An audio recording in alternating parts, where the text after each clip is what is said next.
Good morning, everyone. But first, coffee. So glad you could join us. I hope you had a nice week and a nice weekend. As you can tell, I'm back in Lamont. Had a nice time in Wisconsin with my brother. And once again, I ask you to remember our retired Vincentians in Perryville, Missouri, especially those in need of healing.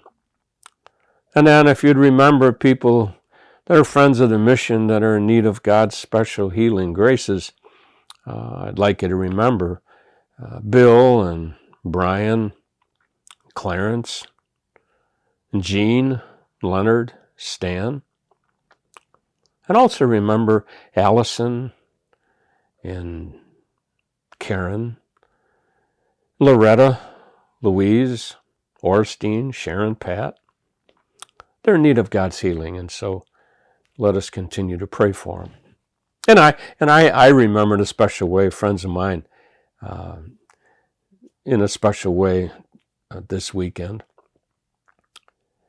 I remembered Glenn and Jean and Trish and Chris, who lost their mom, Pauline.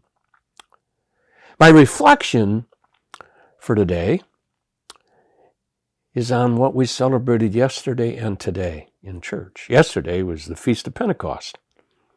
And it's one of my favorite feasts to celebrate because it's our beginning.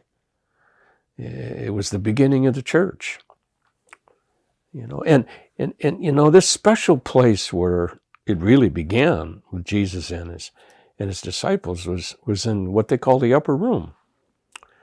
And here after he had ascended and he came back to visit, and he came to this place, and I always thought about this special upper room. It was locked because, they knew what happened to Jesus. And anybody kind of following Jesus was as much to be worried about what people would do to them. So they had this place, and it was an upper room, and it was locked. But it was their special place. And I recall my brother and I used to always talk about our special place. We had an upper room too. It was a tree house in our next door neighbor's yard. And Dick and I and our two cousins, Gary and Jim, this was our special place. It was our tree house. And we could get away from there, and it was special.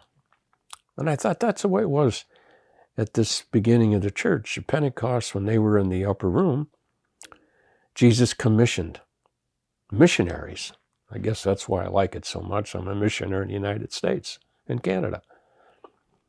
And he commissioned them to build a church, to spread the good news, to have people commit and profess their faith in this God. And what a great celebration it is. It is the celebration, the beginning of the church. And today is the feast of the Blessed Mother as the mother of the church. I can recall, you remember when Jesus said, "Son, behold your mom," talking to John. He gave his mother as a mother to the church, to the world. And the devotion that has continued to be to Our Lady is phenomenal. And it's like she is the right person to be the mother of the church. So as we celebrated today, I was thinking about church. That's my own personal belief. We're dealing with so much tragedy today.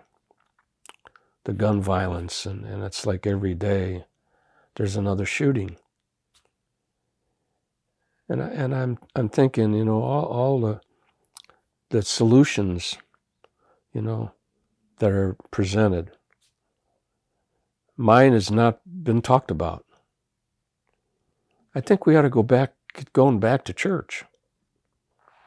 We need God more than ever. I have people ask me all the time, "Father, is this the end? Is this the end coming?" I don't know. But I know God needs to be more a part of the solution. I was reading statistics that I don't like reading, but they're facts. Only 27% of Americans regularly go to church. I think that's why the problems we have in America are there's too much about me.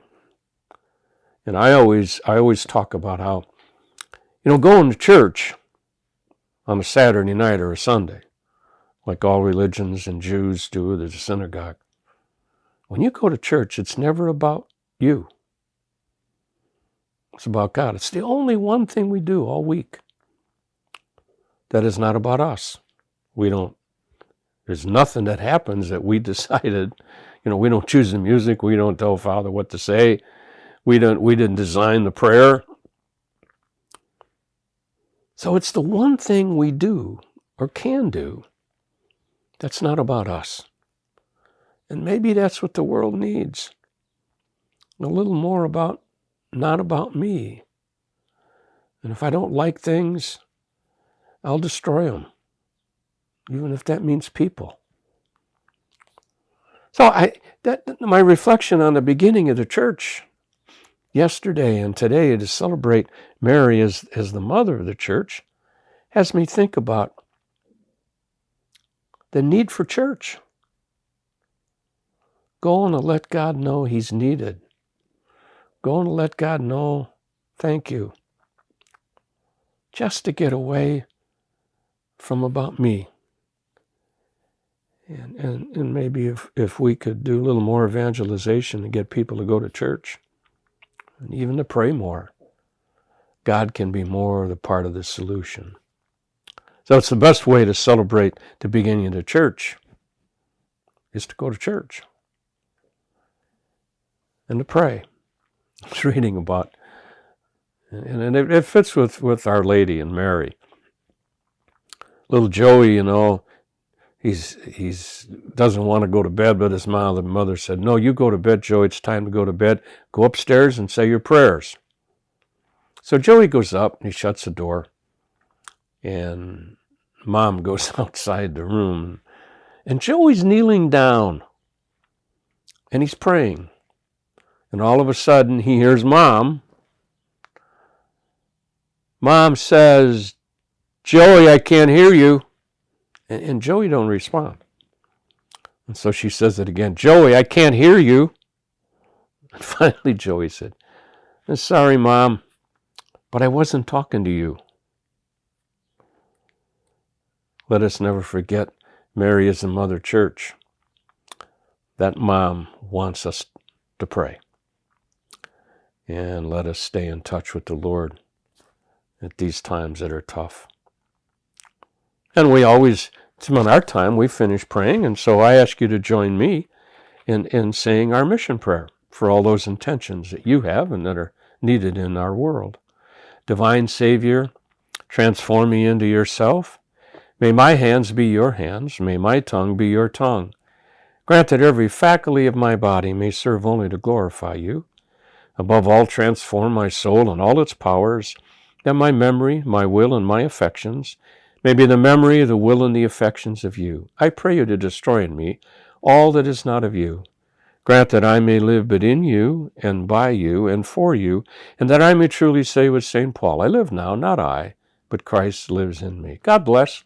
So glad you could join us. Don't forget to check us out during the week, especially on Wednesdays. And then I hope to see you again next week.